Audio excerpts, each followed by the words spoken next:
स्वागत है आपका देवभूमि समाचार में। मैं हूं आपके साथ जूही सिंह। बढ़ते हैं खबरों की ओर। चारधाम यात्रा को लेकर बड़ी खबर सामने आ रही। चारधाम यात्रा में मौत का आंकड़ा पहुंचा 86। केदारनाथ धाम में सबसे ज्यादा 42 लोगों की मौत, बद्रीनाथ में 18, यमुनोत्री में 19 और गंगोत्री धाम में 7 लोगों की मौत हुई है। तो ये बड़ा आंकड़ा है और सबसे ज्यादा केदारनाथ धाम में यानी कि 42 लोगों की मौत हुई है। इसके बाद बात करें तो बद्रीनाथ धाम में 18 लोगों की और इसी के साथ यमुनोत्री में भी 19 और गंगोत्री धाम में 7 लोगों की मौत हुई है। तो चारधाम यात्रा 2023 में बात करें तो 245 लोगों की श्रद्धालुओं की जानी गई थी और स्वास्थ्य विभाग ने पुख्ता की सेवाएं। तो बद्रीनाथ में 18, यमुनोत्री में 19 और इसके बाद गंगोत्री में भी 7 लोगों की मौत हुई है। चारधाम यात्रा 2023 में 245 श्रद्धालुओं की मौत हुई है। फिलहाल बात करें, स्वास्थ्य विभाग ने सेवाएं पुख्ता कर दी है। तो लगातार जो है चारधाम यात्रा में मौत का आंकड़ा बढ़ता हुआ दिखाई दे रहा है। चारधाम यात्रा को लेकर बड़ी खबर, बड़ी जानकारी। मौत का आंकड़ा जो है 86 पहुंच चुका है और केदारनाथ धाम में सबसे ज्यादा श्रद्धालुओं की मौत हुई है।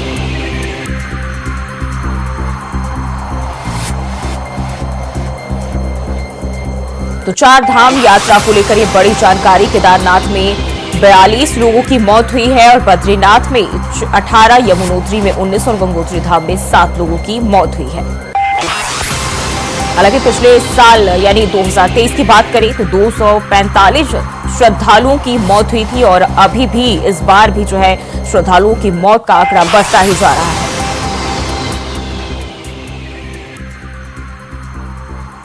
तो चारधाम यात्रा को लेकर यह बड़ी जानकारी। चारधाम यात्रा में मौत का आंकड़ा लगातार बढ़ता हुआ दिखाई दे रहा है और अब जो है श्रद्धालुओं की, मरने वाले श्रद्धालुओं की संख्या बढ़कर 86 हो गई है। सबसे अधिक श्रद्धालुओं की मौत जो है केदारनाथ धाम में हुई है।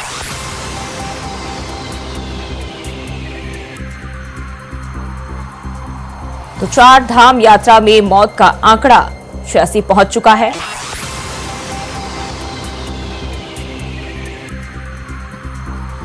और इसी खबर पर ज्यादा जानकारी के साथ देहरादून से हमारे संवाददाता अभय कैंतुरा हमारे साथ लाइव जुड़ गए हैं।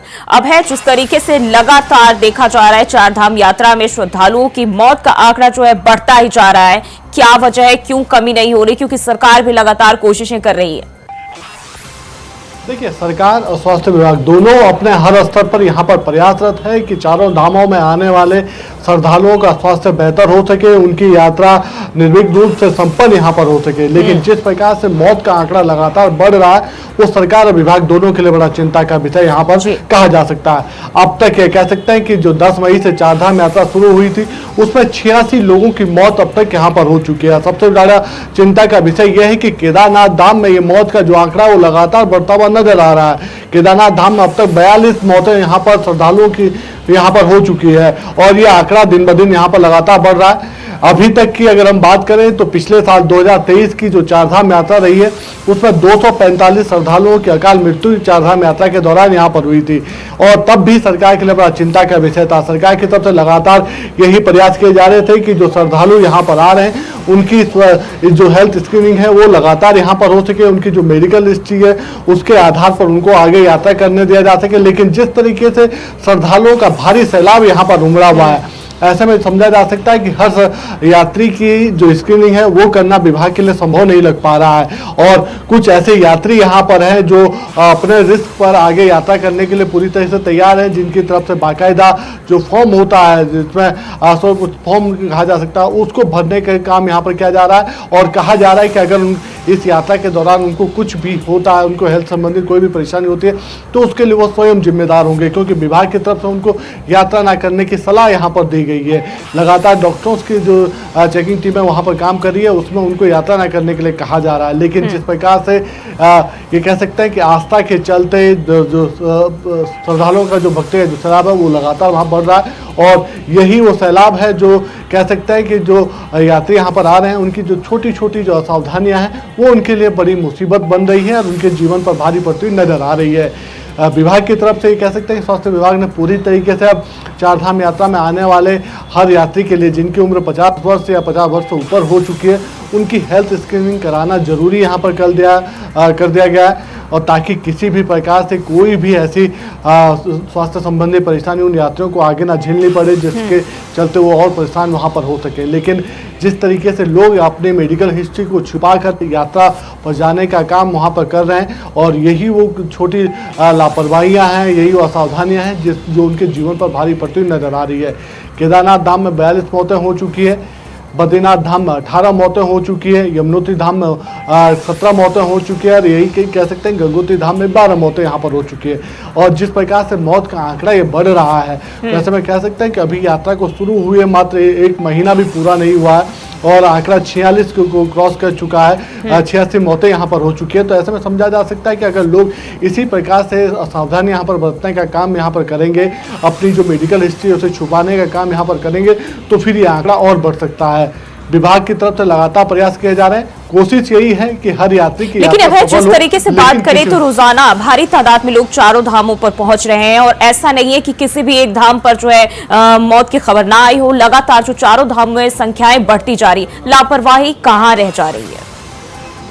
अगर सबसे बड़ी लापरवाही देखें तो लोग जो भारी श्रद्धालुओं का जो सैलाब यहाँ पर उमड़ा है, उसकी तरफ से जो लापरवाही यहाँ पर बढ़ती जा रही है, वो सबसे बड़ी लापरवाही यहाँ पर देखे जा सकते हैं। क्योंकि उसमें कई ऐसे लोग हैं जो अपनी मेडिकल हिस्ट्री को छुपाने का काम कर रहे हैं, कुछ ऐसे लोग हैं जो सीधे यात्रा पर जाने का काम कर रहे हैं, जबकि स्वास्थ्य विभाग की तरफ से जो SOP जारी की गई है, जो गाइडलाइंस जारी की जा रही है जिला प्रशासन की तरफ से, उसमें कहा जा रहा है कि जो भी यात्री यहाँ पर आ रहे हैं, कम से कम 1-2 घंटे की यात्रा के बाद वो थोड़ा सा ब्रेक जरूर यहाँ पर लें, ताकि उनका जो शरीर है वो उस परिस्थितियों को समझ सके, उन परिस्थितियों में ढलने की कोशिश कर ले, आदि वहाँ पर हो सके। लेकिन लोग सीधे लगातार चढ़ाई चढ़ने का काम वहाँ पर कर रहे हैं, और यही वजह है कि केदारनाथ और यमुनोत्री धाम दोनों जगहों पर लगातार जो श्रद्धालुओं के जो मौत का आंकड़ा है वो बढ़ रहे हैं, और विभाग के लिए बड़ा चिंता का विषय हो रहा है। विभाग की तरफ से कोशिश की जा रही है, और ये कह सकते हैं कि यात्रा मार्गों पर डॉक्टर्स की जो टीमें हैं उनको भी तैनात करने का काम वहाँ पर कर दिया गया है। जगह जगह पर ये कह सकते हैं कि जो हेल्थ ATM है वो भी वहाँ पर लगा दिए गए हैं, और यात्रियों को लगातार बताया जा रहा है कि अगर उन्हें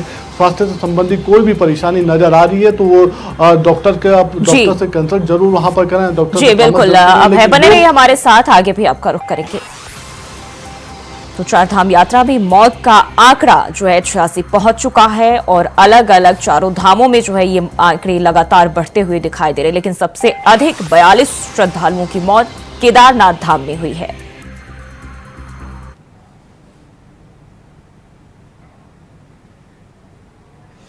और बढ़ते हैं आगे, खबर देहरादून से है, जहां आचार संहिता हटने के बाद राज्य में विकास की अटकी हुई परियोजना तेजी से पूरी होगी। वहीं जानकारी के अनुसार सीएम के द्वारा हर विभाग की समीक्षा की जाएगी। 10 बिंदुओं पर कार्य योजना बनाने के निर्देश दिए गए हैं।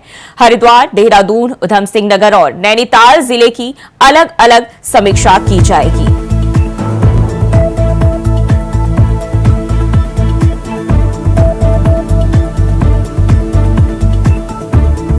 धामी सभी विभागों की समीक्षा करेंगे, और अटकी हुई सभी परियोजनाओं पर काम किया जाएगा।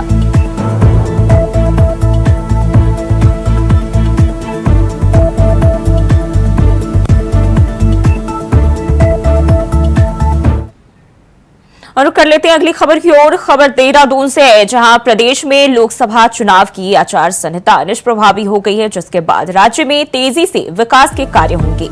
बता दें कि सरकार का फोकस नीतिगत और जनहित के कार्यों को आगे बढ़ाना है।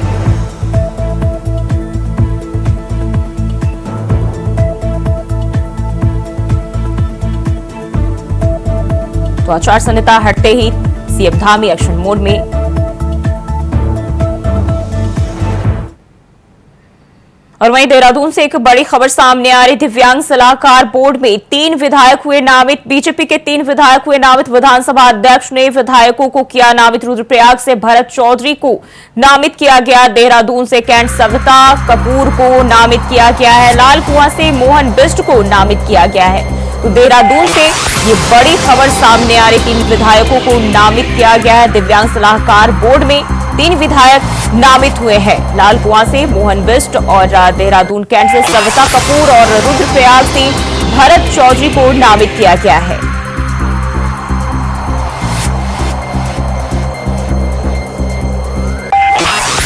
विधानसभा अध्यक्ष ने विधायकों को नामित किया है। बीजेपी के 3 विधायक नामित हुए हैं। और वहीं उत्तरकाशी जिले के सहस्त्रताल ट्रैकिंग रूट पर हुए हादसे की मजिस्ट्रियल जांच होगी। मुख्यमंत्री पुष्कर सिंह धामी के निर्देश पर मुख्य सचिव ने जांच के आदेश दिए हैं। गढ़वाल मंडल आयुक्त विनय शंकर पांडे को जांच अधिकारी बनाया गया है। साथ ही सीएम धामी ने हादसे में ट्रैकर्स की मौत होने पर गहरा दुख भी जताया है।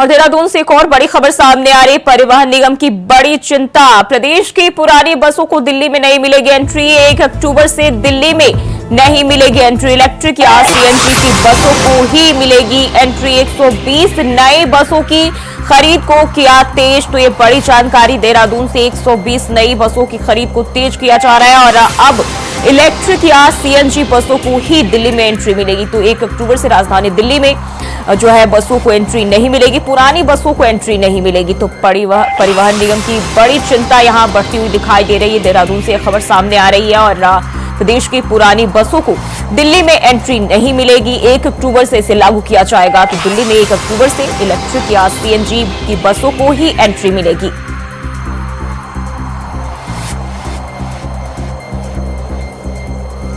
देहरादून से एक बड़ी खबर। परिवहन निगम की चिंता जो है बढ़ती हुई दिखाई दे रही है। प्रदेश की पुरानी बसों को अब दिल्ली में एंट्री नहीं मिलेगी। 1 अक्टूबर से पुरानी बसों को एंट्री नहीं मिलेगी।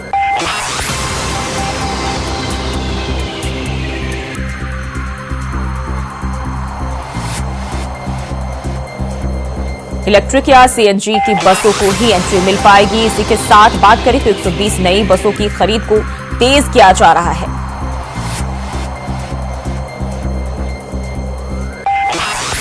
देहरादून से बड़ी खबर। परिवहन निगम की बड़ी चिंता। प्रदेश की पुरानी बसों को राजधानी दिल्ली में 1 अक्टूबर से एंट्री नहीं मिलेगी। 120 नई बसों की खरीद को तेज किया जा रहा है। परिवहन निगम की चिंता यहां बढ़ते हुए दिखाई दे रही है और लगातार अभय कैंतुरा हमारे संवाददाता हमारे साथ जुड़े हुए हैं। अभय, अब जो है यहाँ परिवहन निगम की चिंता भी बड़ी बढ़ती हुई दिखाई दे रही है, जहां प्रदेश की पुरानी बसों को अब राजधानी में एंट्री नहीं मिलेगी। जी बिल्कुल, इसे उत्तराखंड परिवहन निगम के लिए बड़ी चिंता का विषय कहा जा सकता है, क्योंकि ये कह सकते हैं कि विभाग के पास जो बसों का जो बेड़ा है, जो 200 से ज़्यादा बसों का जो बेड़ा है, उसमें कई ऐसी बसें जो अपनी उम्र को पार कर चुकी है या उम्र के करीब यहाँ पर पहुँच चुकी है। लेकिन दिल्ली सरकार की तरफ से जो निर्णय लिया गया, उस निर्णय के बाद उत्तराखंड परिवहन निगम के जो चिंताएं और बढ़ने लगी है, क्योंकि दिल्ली सरकार ने साफ तौर पर कह दिया है कि 1 अक्टूबर के बाद से उत्तराखंड की जो भी बसें होंगी, जो पुरानी बसें होंगी, उनको किसी भी प्रकार से यहाँ पर एंट्री नहीं दी जाएगी जिनको 10 साल या 10 साल से अधिक की सर्विस यहाँ पर हो चुकी है। सिर्फ उन्हीं बसों को एंट्री यहाँ पर दी जाएगी जो यूरो 6 की होगी, इलेक्ट्रॉनिक बसें होंगी या सीएनजी वाली जो बसें होंगी, उन्हें ही दिल्ली के रूट पर एंट्री देनी जाएगी। यानी दिल्ली में तभी वो एंट्री कर पाएंगी जब इलेक्ट्रिक या सीएनजी की वो बसें यहाँ पर संचालित होंगी। और यही वजह है कि अब उत्तराखंड परिवहन निगम ने अपनी चिंता को कम करने के लिए 100 नई बसों के खरीद का जो प्रस्ताव था, उस प्रस्ताव को तेज यहाँ पर कर दिया।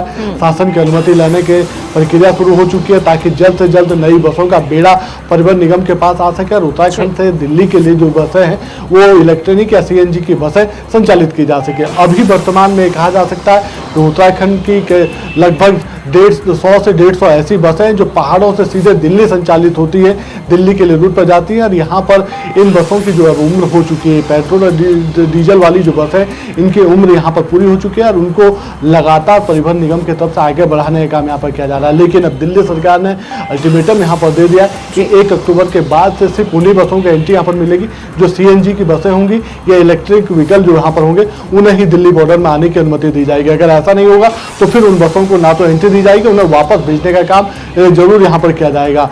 और यही वो चिंता है जो परिवहन निगम के लिए बड़ी होती नजर आ रही है और यही इसलिए परिवहन निगम ने अब अपनी नई बसों का जो खरीदने का जो प्रस्ताव था, उस प्रस्ताव पर तेजी से काम करने की प्रक्रिया शुरू कर दी है। जी, लेकिन जिस तरीके से बताया जा रहा है 120 बसों की खरीदने की प्रक्रिया तेजी से जो चल रही है, लेकिन क्या रोजाना जो हजारों की तादाद में लोग दिल्ली आते हैं और उनकी जो भरपाई है सरकार कर पाएगी इतने कम समय में? बिल्कुल, ये कहा जा सकता है कि अगर विभाग के इस प्रस्ताव को 120 नई बसों के खरीदने के जो प्रस्ताव को अगर शासन की तरफ से मंजूरी यहाँ पर दी जाती है तो फिर परिवहन निगम के पास अपना एक बड़ा बेड़ा यहाँ पर हो जाएगा, और जो इलेक्ट्रिक या सीएनजी की तरफ संचालित होता है, वैसे पर्यावरण को भी किसी प्रकार का कोई नुकसान यहाँ पर नहीं होगा। और यही चीज दिल्ली सरकार भी लगातार कह रही है कि क्योंकि पर्यावरण को नुकसान पहुंचाने वाली जो भी ऐसी गाड़ियां हैं उन्हें 1 अक्टूबर के बाद से दिल्ली में एंट्री नहीं दी जाएगी। जो डीजल की जो गाड़ियां उन्हें खासतौर पर उसको लेकर प्रतिबंधित करने का काम यहाँ पर किया गया है, और परिवहन विभाग की तरफ से 120 नई बसों के खरीदने के प्रस्ताव को तेज कर दिया गया है। उसमें एक कहा जा सकता है कि प्रक्रिया के तहत जो नई बसें जो यहाँ पर आएंगी उसमें सबसे ज्यादा बसें दिल्ली रूट पर संचालित होंगी, और उसके बाद देश के जो दूसरे राज्य हैं वहां पर इन बसों को संचालित करने का काम वहां पर किया जाएगा। लेकिन फिलहाल अभी ये कहा जा सकता है कि जो राहत की सांस है वो यही है कि 1 अक्टूबर तक का समय परिवहन निगम के पास में है। ऐसे में इस दौरान उस प्रक्रिया को पूरा करना होगा, नई बसों का जो बेड़ा उस बेड़े को तैयार करना होगा। जी, लेकिन 1 अक्टूबर का समय है और परिवहन विभाग के लिए ये एक बड़ी चिंता का विषय है, लेकिन क्या इतने कम समय में ये पूरा कर लिया जाएगा? क्योंकि लोग जो है वो बड़ी तादाद में आते हैं, और कहीं ना कहीं आम जनता को अगर इतने कम समय में पूरा नहीं होता है तो आम जनता को काफी मुश्किल होगी।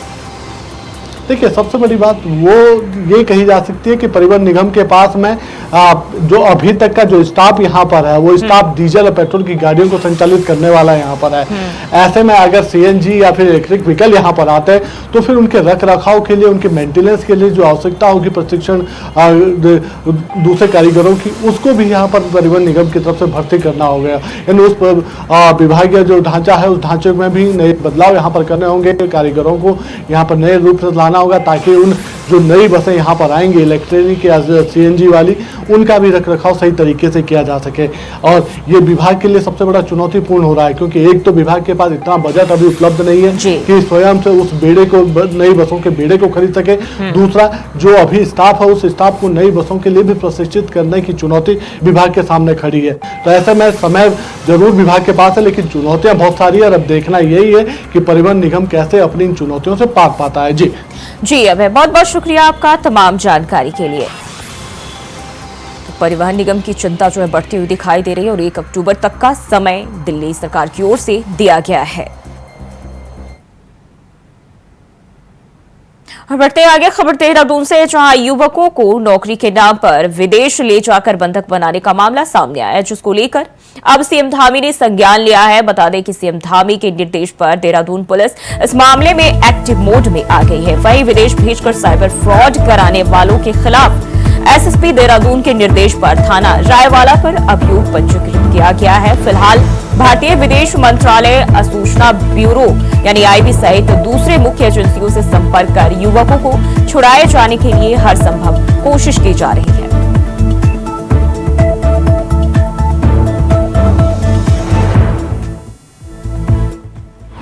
संज्ञान में कुछ दिन पूर्व आया था, जिसमें रायवाला निवासी इनके द्वारा शिकायत की गई थी कि उनका बेटा जो है पहले बैंकॉक में था, उसके साथ भी कुछ लोग काम कर रहे थे, और बाकी उनको नौकरी के नाम से ले गया गया और वहाँ म्यांमार बॉर्डर पर उनको बंधक बनाया। चूँकि जो प्राथमिक जानकारी जो ली उसमें 7 से 8 बच्चे जो है उत्तराखंड के बताए जा रहे थे, बाकी अन्य प्रांतों से बच्चे हैं। चूँकि मैटर गंभीरता से माननीय मुख्यमंत्री जी के आदेश थे कि इसमें मुकदमा तो दर्ज किया जाए, साथ ही साथ समन्वय बना के जो भी हमारी नेशनल एजेंसीज हैं उनके साथ समन्वय बना के उनको रेस्क्यू करने का प्लान तैयार किया जाए। तो उसके आधार पर मुकदमा दर्ज हो गया है, और इसमें जो विधिक कार्रवाई है वो राष्ट्रीय स्तर पर कोऑर्डिनेशन चल रहा है। तो मुझे पूरी उम्मीद है कि आने वाले समय में अगर वो कहीं बंधक बना के रखे गए हैं म्यांमार के बॉर्डर पर, कहीं भी हमारी एजेंसीज हैं उनसे समन्वय स्थापित किया गया, और आगे भविष्य में पूरी कोशिश है कि उनको सकुशल वहाँ से भारत वापस लाया जाए।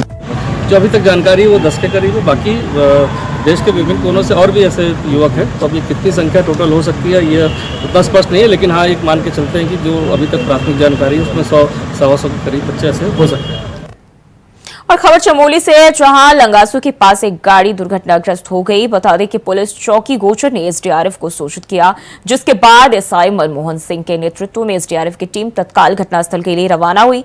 बताया जा रहा है कि बोलेरो अनियंत्रित होकर लगभग 50 मीटर पुल से नीचे गिर गई, जिसमें 2 व्यक्ति सवार थे, जिनकी घटनास्थल पर ही मौत हो गई। हालांकि एसडीआरएफ की टीम ने मौके पर पहुंचकर कार्रवाई करते हुए दोनों शवों को निकालकर पुलिस के हवाले कर दिया।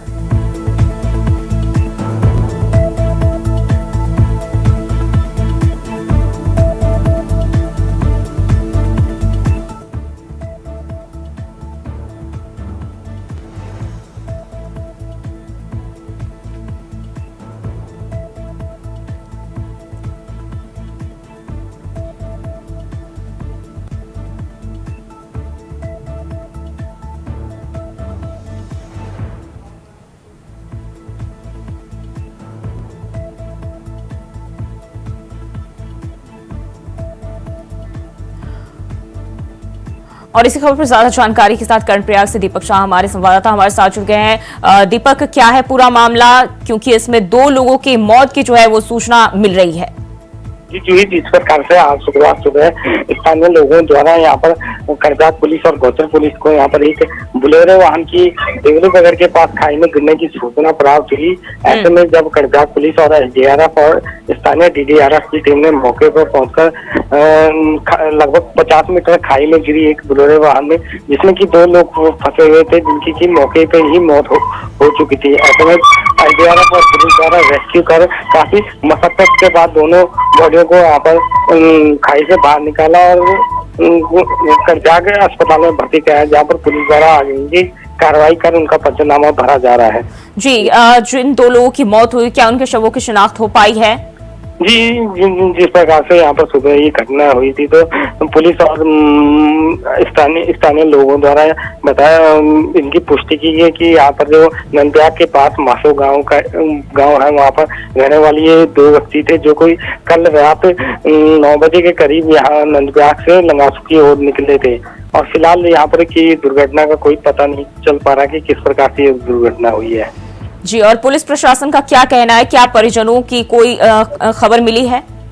जी, जिस प्रकार से घटना हुई थी उसके बाद पुलिस ने शवों को बाहर निकालकर आगे की कार्रवाई करी और स्थानीय लोगों की मदद से उनके परिजनों को सूचित किया जा रहा है। जी दीपक, बहुत बहुत शुक्रिया जानकारी साझा करने के लिए।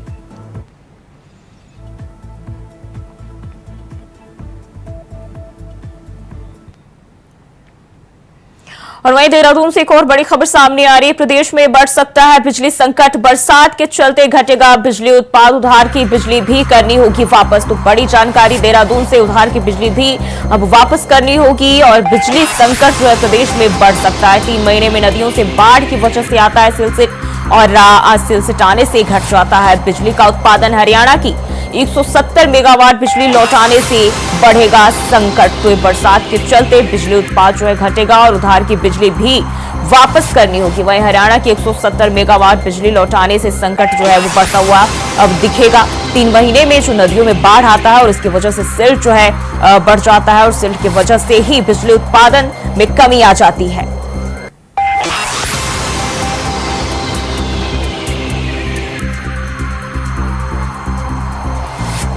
देहरादून से एक खबर सामने आ रही है। हरियाणा की 170 मेगावाट बिजली लौटाने से जो है अब खतरा, यानी कि बिजली का संकट जो है एक बार प्रदेश में देखा जा सकता है।